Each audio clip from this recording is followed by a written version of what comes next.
புதுசா அமைஞ்சிருக்கக்கூடிய இந்த ஆட்சி மீது இன்னைக்கு நம்பிக்கை வாக்கெடுப்பு நடக்க போகுது. அதற்கு முன்பு வாக்கு எண்ணிக்கை தொடங்கி கடந்த 10 நாட்களாக இன்னைக்கு வரைக்கும் இந்த ஆட்சியில ஒவ்வொரு நாளும் என்னென்ன நடந்திருக்குங்கிறத எதிர்கட்சியாக சில விமர்சனங்களோடு இங்க வைக்க நான் விரும்புகிறேன். முதல்ல தமிழக வெற்றி கழகம் ஆட்சி அமைக்கணும்னு பெரும்பான்மையான மக்கள் உங்களுக்கு வாக்களிக்கவில்லை.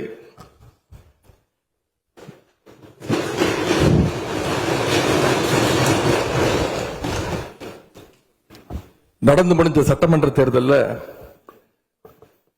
பதிவான வாக்குகள் சுமார் 4,93,25,000 வாக்காளர்கள் வாக்களிச்சிருக்கிறாங்க. தற்போதைய ஆளுங்கட்சிக்கு வாக்களிச்சவங்களுடைய எண்ணிக்கை எவ்வளவு தெரியுமா? 1,72,26,000 தான். மீதம் இருக்கக்கூடிய சுமார் 3,21,00,000 பேரும் நம்பிக்கை கோருகின்ற இந்த கட்சிக்கு, உங்க கட்சிக்கு எதிராக வாக்களிச்சிருக்கிறாங்க என்பதை நீங்க புரிஞ்சுக்கணும். அதாவது கிட்டத்தட்ட 65% மக்களால நிராகரிக்கப்பட்ட ஒரு ஆட்சி மேல எங்களுக்கு மட்டும் இல்ல, உங்களுக்கு வாக்களிச்ச மக்களுக்கே கொஞ்சம் கொஞ்சமா நம்பிக்கை குறைஞ்சிட்டு வருது. அடுத்து மிக முக்கியமான ஒண்ணு நம்பர்ஸ், மெஜாரிட்டிக்கான நம்பர்ஸ். நம்முடைய சட்டமன்றம் 234 உறுப்பினர்களை கொண்டது. மேஜிக்கல் நம்பர் சொல்லுவாங்க. 118 உறுப்பினர்களை கொண்ட ஒரு கட்சியோ ஒரு கூட்டணியோ தான் ஆட்சிக்கு வர முடியும். இப்ப நம்பிக்கை கோருகின்ற இந்த கட்சிக்கு, உங்க கட்சிக்கு அந்த நம்பர்ஸ் இருக்கான்னு கேட்டா இல்ல. 108 இடங்கள் தான் இருக்கு. அதுவும் அந்த கட்சியினுடைய தலைவர் மாண்புமிகு முதலமைச்சர் அவர்கள் தன்னுடைய வெற்றி குறித்த நம்பிக்கை இல்லாத காரணத்தினால 2 இடங்கள்ல போட்டி போட்டு அதுல ஒரு இடத்தை இன்னைக்கு ராஜினாமாவும் செஞ்சிருக்கிறார். இன்னும் அந்த தொகுதி மக்களை சந்திச்சு, நேரில் சந்திச்சோ இல்ல ஒரு அறிக்கை மூலமாகவோ ஒரு நன்றியை கூட இன்னும் தெரிவிக்கல. அது மட்டும் இல்ல, நேத்து உயர்நீதிமன்றம் அளிச்ச தீர்ப்புல ஆளுங்கட்சியை சேர்ந்த திருப்பத்தூர் சட்டமன்ற தொகுதியினுடைய மாண்புமிகு உறுப்பினர் வாக்கெடுப்புல கலந்து கொள்ள கூடாதுன்னு நீதிமன்றத்தில் சொல்லியிருக்கிறாங்க. அதனால இப்ப ஆளுங்கட்சிக்கு வெறும் 106 இடங்கள் தான் இருக்கு. ஆனாலும் தேர்தல்ல தனக்கு எதிராக எங்க தலைவர் அமைச்ச கூட்டணியில போட்டியிட்ட கட்சிகளை எல்லாம் இன்னைக்கு சேர்த்துக்கிட்டு பெரும்பான்மைக்கான கடிதத்தை ஆளுநருக்கு கொடுத்து இன்னைக்கு இந்த ஆட்சி அமைக்கப்பட்டிருக்கு. இந்த ஆட்சிக்கு இன்னைக்கு ஆதரவு தெரிவிச்சிருக்கக்கூடிய இந்திய கம்யூனிஸ்ட் கட்சி, மார்க்சிஸ்ட் கம்யூனிஸ்ட் கட்சி, இந்திய யூனியன் முஸ்லீம் லீக், விடுதலை சிறுத்தைகள் கட்சிகளை சேர்ந்த மதிப்பிற்குரிய தலைவர்கள் எல்லாம் சொன்ன காரணம், இந்த ஆட்சியை நாங்க சப்போர்ட் பண்றோம் அப்படின்னு அவங்க சொன்ன காரணம், குடியரசுத் தலைவர் ஆட்சி அமைஞ்சிடக்கூடாது என்ற எண்ணத்துல உங்களுக்கு வெளியில இருந்து ஆதரவு தரோம் அப்படின்னு தெளிவா சொல்லியிருக்கிறாங்க.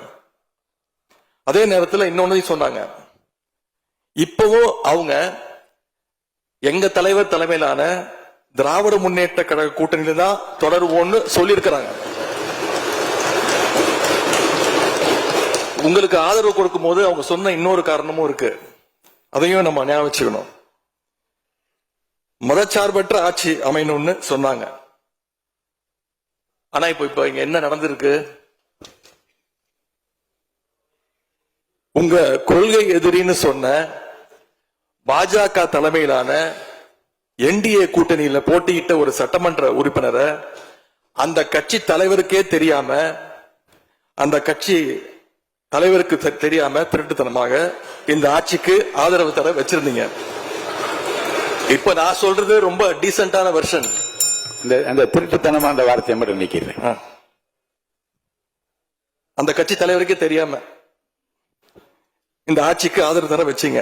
இப்ப நான் சொல்றதுலாம் ரொம்ப டீசென்டான வெர்ஷன். அந்த கட்சி தலைவர் உட்காருங்க உட்காருங்க. உங்களை சொல்ல உங்களை சொல்லு. உங்களை சொல்ல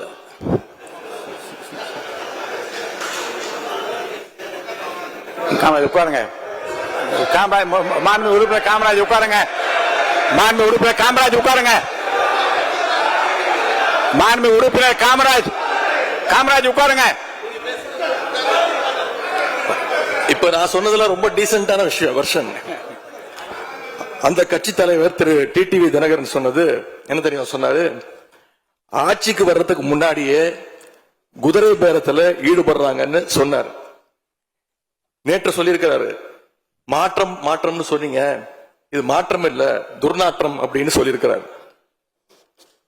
அடுத்து அதே பாஜக தலைமையிலான என்டிஏ கூட்டணியில் இருக்கக்கூடிய பெரிய கட்சியான அதிமுக இன்னைக்கு கிட்டத்தட்ட 2 பிளவுபட்டிருக்கு.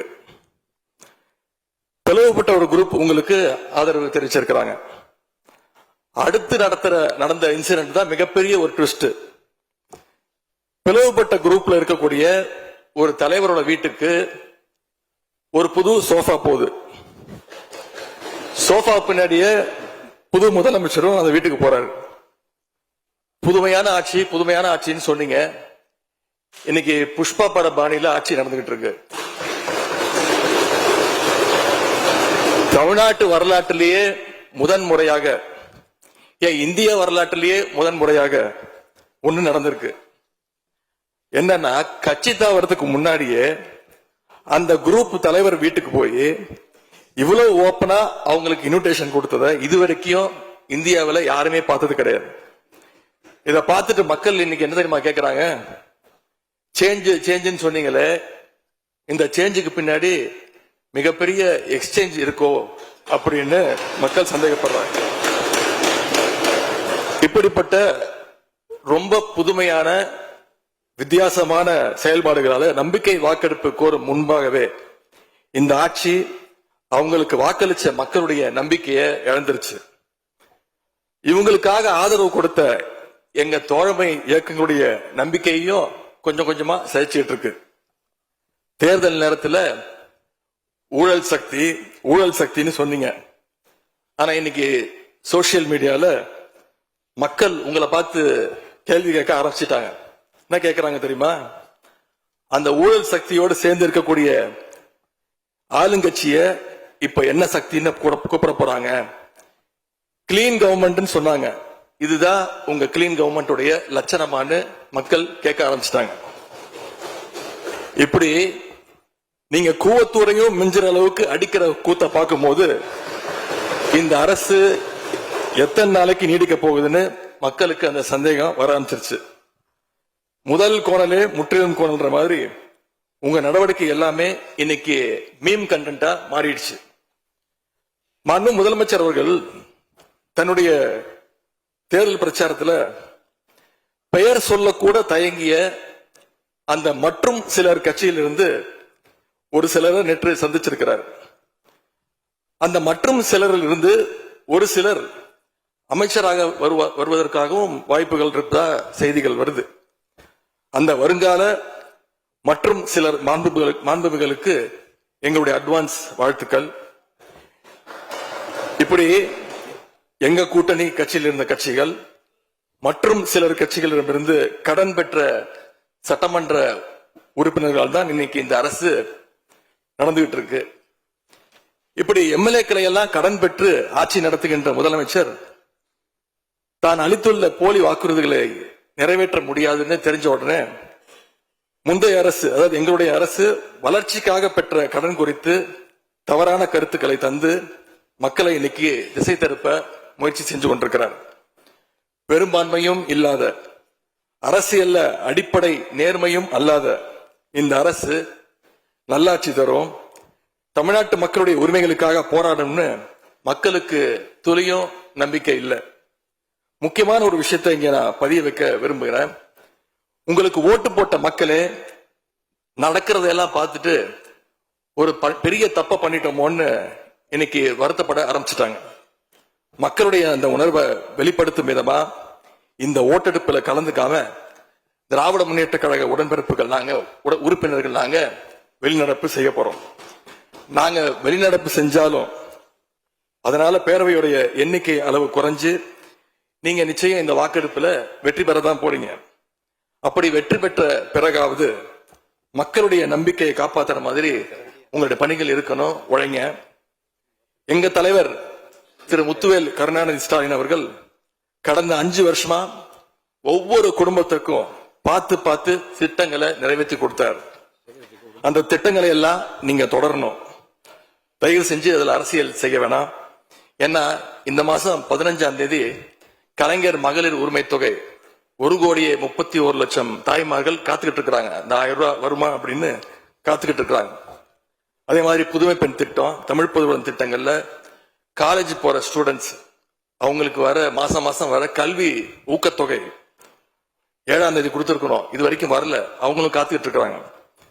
இப்ப ஸ்கூல் இல்லைனாலும் ஜூன் 2ஆம் தேதி ஸ்கூல்ல ரீஓபன் பண்ண போறாங்க. அப்ப காலை உணவு திட்டத்துக்காக பள்ளி மாணவர்கள்லாம் காத்துக்கிட்டு இருக்கிறாங்க. இப்படி பல்வேறு திட்டங்கள் இருக்கு. நான் முதல்வன் திட்டம், தாய் மாணவர், அன்பு கரங்கள்னு பல்வேறு திட்டங்களுடைய பயனாளிகள்லாம் ஆவலோடு காத்துக்கிட்டு இருக்காங்க. இந்த அரசு என்ன செய்ய போகுதுன்னு காத்துக்கிட்டு இருக்கிறாங்க. அதனால நான் உங்ககிட்ட கேட்டுக்கொள்றது, மாண்புமிகு முதலமைச்சர் அவர்கள் பதவி ஏற்றதும் தன்னுடைய முதல் உரையில அவகாசம் வேணும்னு கேட்டீங்க. நிச்சயம் அவகாசம் எடுத்துக்கோங்க. ஆனா காத்துக்கிட்டு இருக்க அத்தனை பேரையும் ரொம்ப காலம் காக்க வச்சிடாதீங்க. அது மட்டும் இல்ல, தேர்தலுக்கு முன்னாடி பல கவர்ச்சியான வாக்குறுதிகளையும் நீங்க கொடுத்திருக்கிறீங்க. மக்கள் அதுவும் ஞாபகம் வச்சிருக்கிறாங்க. மகளிருக்கு மாசம் 2,500 ரூபாய், ஆண்டுக்கு 6 சிலிண்டர், தங்க செயின், மோதிரம், பட்டுப்புடவை, வேலையில்லா இளைஞர்களுக்கு உதவித்தொகைன்னு அந்த லிஸ்டும் நீண்டுட்டே இருக்கு. பெரிய லிஸ்ட் தான். அதுல ஒரு சில வாக்குறுதிகளாவது முதல் கையெழுத்துல நீங்க நிறைவேற்றுவீங்கன்னு மக்கள் எதிர்பார்த்தாங்க. நீங்க வாக்குறுதிகளை சொல்லும் போது நடைமுறைக்கு சாத்தியமானதை மட்டும்தான் சொல்றேன்னு எல்லா கூட்டத்திலையும் திரும்ப திரும்ப சொல்லியிருக்கிறீங்க. எனவே அதை விரைந்து செஞ்சு காட்டுங்க. இந்த நேரத்துல எங்க திராவிட மாடல் ஆட்சியை பத்தி நான் ஒன்னே ஒண்ணு மட்டும் குறிப்பிட விரும்புறேன். நாங்க ஆட்சிக்கு வரும்போது 2021 கடுமையான கோவிட் பெருந்தொற்று காலம், செகண்ட் வேவ்.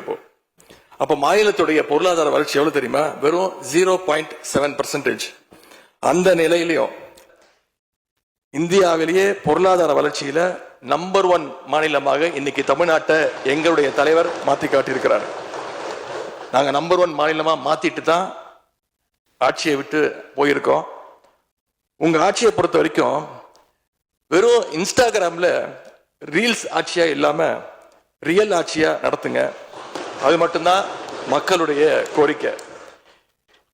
எங்களுடைய தலைவர், திராவிட முன்னேற்ற கழகத்துடைய தலைவர் முத்துவேல் கருணாநிதி ஸ்டாலின் அவருடைய கட்டளையின்படி நீங்க ஆட்சியை தொடர நாங்க தடையா இருக்க விரும்பல. அந்த வகையில பேரவையிலிருந்து நாங்க வெளிநடப்பு செய்யறோம். நன்றி, வணக்கம்.